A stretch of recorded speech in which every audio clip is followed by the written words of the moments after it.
Bienvenue dans la méthode JET, le podcast des entrepreneurs qui veulent propulser leur business au niveau supérieur. Formateur, coach ou consultant, je te livre tous mes secrets pour vendre tes services plus chers et trouver plus de clients. N'oublie pas de t'abonner.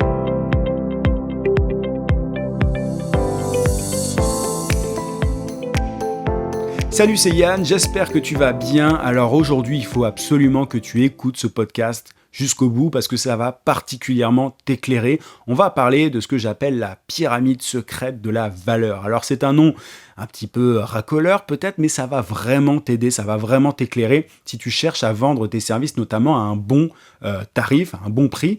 Tu vois, on parle souvent en entrepreneuriat du fait d'apporter de la valeur. J'ai parlé notamment cette semaine du fait d'identifier tes super pouvoirs, du fait de facturer en fonction de ta valeur ajoutée. C'est ce qui te permet de dépasser cette logique de tarification horaire ou tarification en fonction du temps passé de manière générale. Mais toi, peut-être qu'aujourd'hui, tu sais pas vraiment quelle est ta vraie valeur. Tu vois, tu te dis, bon, moi, je suis community manager, ou je suis graphiste, ou je suis coach en communication orale, peu importe, en fait, ce que tu fais. Et tu te dis, mais c'est quoi ma valeur, en fait? Qu'est-ce que je vends? Alors, je vends, je sais ce que je vends concrètement, mais où se situe ma valeur? Et c'est là que une étude que j'ai découverte il n'y a pas si longtemps va t'éclairer.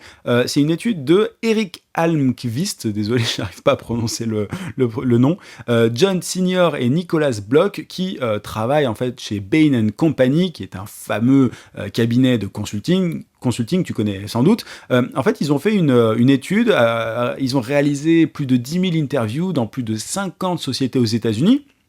Et ils ont identifié 30 éléments de valeur, en fait, pour les entreprises, tu vois. Donc, une entreprise, il y a 30 éléments concrets de valeur. Je ne vais pas tout te détailler dans le podcast. L'idée, c'est pas forcément de tout te détailler, mais en tout cas, de te simplifier les choses pour que tu puisses comprendre, toi, en quoi est-ce que tu peux apporter de la valeur. Donc, il y a 30 éléments, et ces 30 éléments sont divisés en 4 catégories. Je vais essayer de traduire aussi un peu en live de l'anglais. C'est pas forcément évident, je ne suis pas bilingue parfaitement, mais du coup, voilà, tu as notamment... alors, tout en bas de la pyramide, la première catégorie de valeur, c'est la valeur fonctionnelle. Il y a des éléments qui sont fonctionnels. Je vais te détailler ça dans quelques instants. Juste au-dessus, un peu plus haut, un peu moins pratico-pratique, si tu veux, tu as tout ce qui est émotionnel.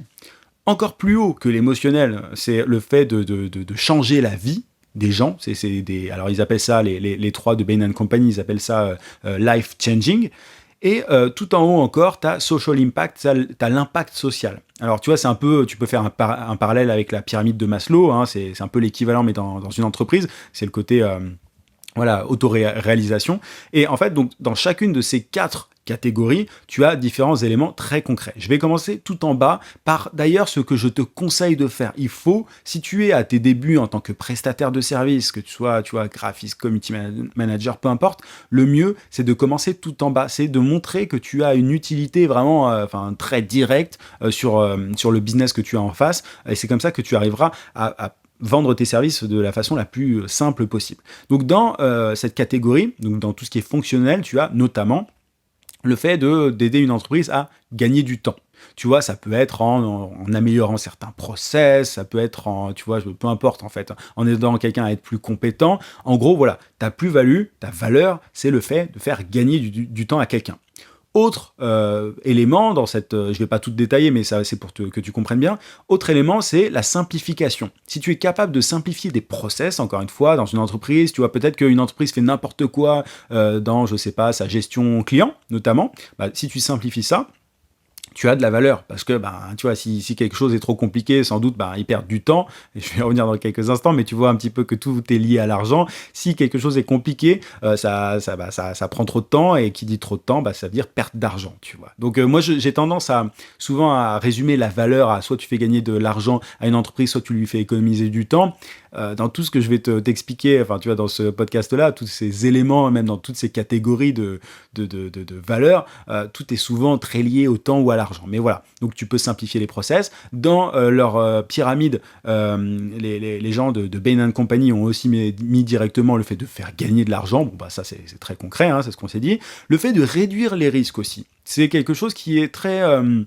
notamment dans la cybersécurité, c'est la valeur première. Si tu es consultant en IT, tu vois, ou en cybersécurité, c'est génial. Enfin, moi, j'aurais adoré bosser dans ce domaine-là parce que c'est beaucoup trop facile de gagner de l'argent.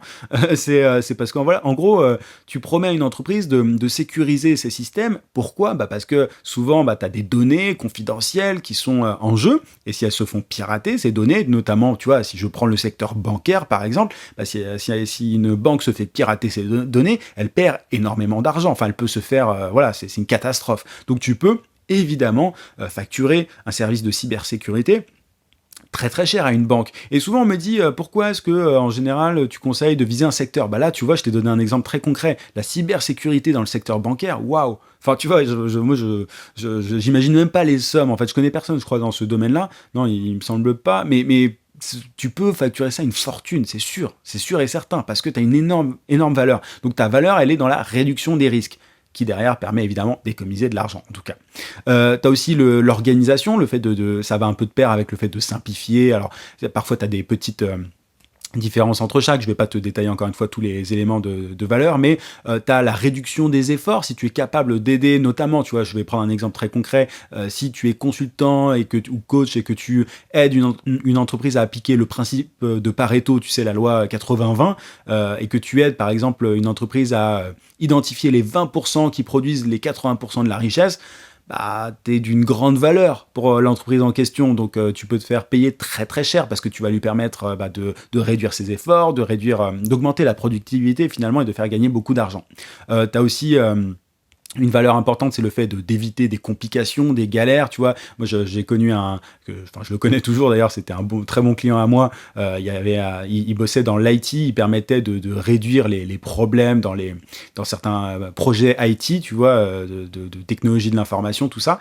Il évitait certaines complications qui pouvaient être vraiment un casse-tête pour certaines entreprises, et il y a des entreprises qui sont prêtes à payer très très cher pour éviter les galères. Donc ça, c'est une réelle valeur. Autre élément fonctionnel, c'est la réduction des coûts. Si tu aides une entreprise à réduire ses coûts, ça peut, exemple bidon, j'ai pas vraiment d'exemple ultra concret là, mais si tu aides une entreprise à choisir de meilleurs matériaux, par exemple, tu vois, ou de meilleures machines qui sont plus efficaces et qui sont moins chères, c'est génial parce que tu permets à l'entreprise en question de réduire ses coûts. Et en plus de gagner en productivité, de gagner plus d'argent en fait. Donc ça, c'est très concret encore une fois. Alors tu as aussi, en termes de valeur fonctionnelle, tu as la qualité, tu peux améliorer la qualité d'un service, tu peux... bref, tu vois, ça ce sont différents éléments très concrets, très terre-à-terre, très pratico-pratiques.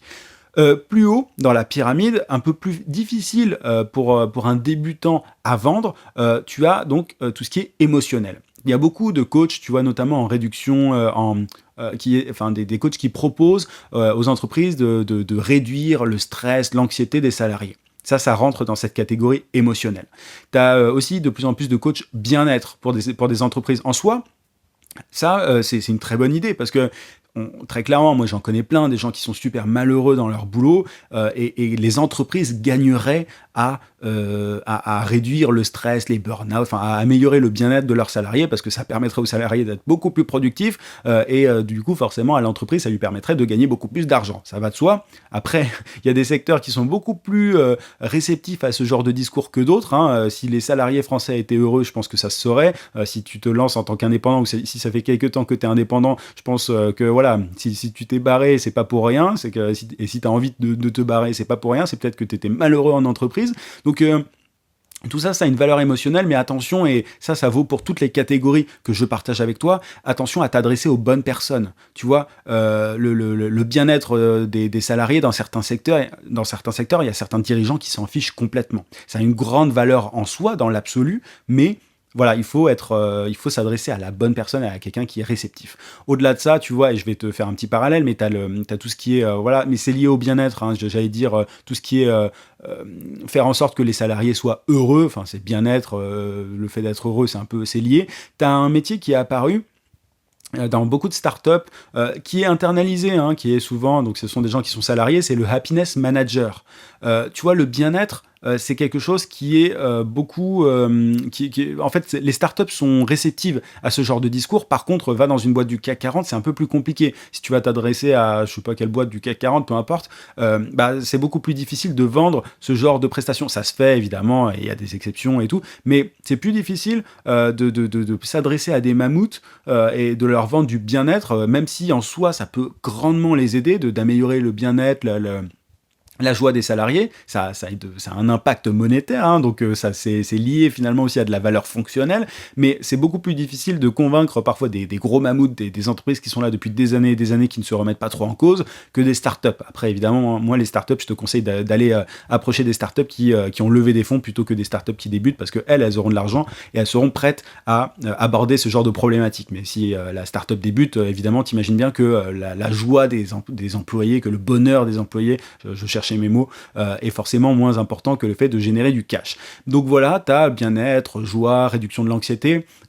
Autre chose, tu as l'esthétique, tu vois, si tu es graphiste, tu procures finalement une valeur émotionnelle. Pas que. Si tu es web designer et que tu augmentes les conversions, c'est une valeur fonctionnelle. Mais évidemment, dans certains cas, en tant que graphiste, c'est une valeur émotionnelle que tu procures. Et c'est aussi pour ça que parfois, les graphistes, et souvent même, les graphistes galèrent à vendre leurs services. C'est parce que c'est moins tangible, entre guillemets, que le fait d'augmenter les taux de conversion, ou de réduire les risques, ou de réduire les coûts, etc. Tu vois l'idée. Et tu as aussi dans tout ce qui est valeur émotionnelle, le fait de rendre une entreprise plus attractive. Tu sais, il y a pas mal d'entreprises qui cherchent à attirer les meilleurs talents, comme elles aiment le dire, et du coup, tu as des coachs, tu as des consultants qui proposent aux entreprises d'améliorer leur attractivité. Ils les aident simplement à être plus attractifs pour pouvoir choper, si tu veux, les meilleures personnes qui sortent d'écoles de commerce, etc. Tu vois, ça c'est un truc assez typique. Mais voilà, ça fait partie de tout ce qui est émotionnel. Ça rentre dans la valeur émotionnelle, dans les éléments de valeur émotionnelle. Au-dessus, donc encore plus dur, si tu veux, enfin plus tu vas haut, plus c'est difficile en tant que débutant à vendre, mais tu as tout ce qui est transformationnel, life-changing, comme disent les personnes de Bain & Company. Tu as par exemple les coachs en motivation, les coachs tu vois, tu as les coachs qui aident les personnes à se motiver, à se bouger, à se réaliser. Tout ça, c'est des termes qu'il est difficile en fait à vendre, en fait, qu'il est difficile d'utiliser dans un argumentaire de vente, parce que la personne en face, il faut vraiment qu'elle soit réceptive. Tu vois, il faut vraiment qu'un dirigeant, par exemple, d'une entreprise se dise « Ouais, je manque vraiment de motivation », ou bien mes employés, il manque vraiment de motivation, pour pouvoir derrière faire appel à quelqu'un, à un coach dans ce domaine-là. Pourtant, c'est super important, tu vois, que les employés, que les salariés d'une entreprise, ou qu'un manager, ou qu'un dirigeant soit motivé, tu vois, ce sont des éléments qui sont importants. Mais ces éléments transformationnels, ils nécessitent une conscience de la part de la personne en face qui n'existe pas toujours. Tu vois. Encore une fois, c'est beaucoup plus facile de mettre en avant une valeur fonctionnelle. Tout le monde veut gagner du temps, tout le monde veut gagner plus d'argent. Maintenant, tout le monde n'est pas conscient qu'il faut être motivé, que les salariés doivent être motivés, qu'ils doivent se sentir aussi faire partie d'un tout. Ça, c'est un des éléments qui est mis en avant dans l'étude, dans cette pyramide en fait faite par les personnes de Bain & Company. Tu as le fait de se sentir appartenir à un groupe. Tu sais, c'est l'esprit d'entreprise, pas d'entreprise, mais tu vois, je cherche mes mots, j'ai oublié le terme, mais c'est le fait de se sentir appartenir à une culture d'entreprise. Voilà, je cherchais le terme. Tu vois, la culture d'entreprise, c'est un élément transformationnel qui va permettre à une entreprise d'avancer vers le même but, que tous les salariés d'une entreprise avancent dans la même direction, et forcément ça a un gros impact à long terme. Mais encore une fois, il faut que l'entreprise, en tout cas la personne à qui tu t'adresses, soit consciente de ça pour pouvoir lui vendre ce type de prestation. Et enfin, encore plus haut, c'est encore plus dur. Alors ils ont mis social impact, c'est le fait c'est l'auto-transcendance, c'est le fait de se sentir utile, tu vois, d'avoir un vrai impact dans la vie d'autres business ou d'autres personnes. En fait, cette pyramide-là que je te décris, c'est un petit peu la pyramide de Maslow, mais version business, tu vois, version entreprise. Et moi, quand j'ai découvert cette pyramide-là, c'était assez génial, parce que je me suis vraiment dit qu'il fallait que je partage ça avec toi, parce qu'il y a tellement de gens qui galèrent à comprendre où est leur plus-value. Il y a énormément d'indépendants qui ne savent pas à quoi rattacher leur service. Là, honnêtement, dans tout ce que je viens de te dire, t'as des pistes. Et encore une fois, je t'invite à rattacher ton service à un élément de valeur fonctionnel plutôt que émotionnel. À la limite, fonctionnel ou émotionnel, mais fonctionnel de préférence. Ensuite, tout ce qui est life changing, tout ce qui est transformationnel, impact social, tout ça c'est beaucoup trop haut pour être vendu par un débutant ou par quelqu'un qui n'a pas d'autorité, tu vois. Tu peux, en fait, plus tu avances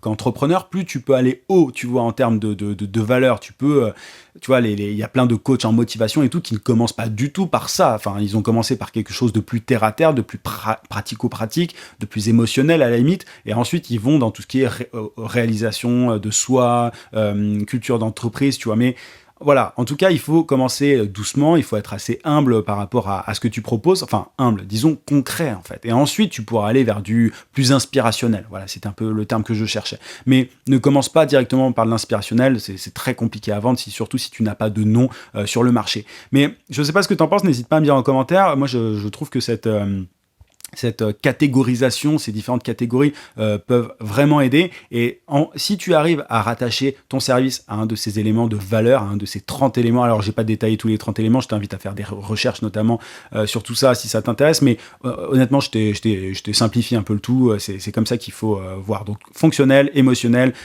transformationnel et impact social.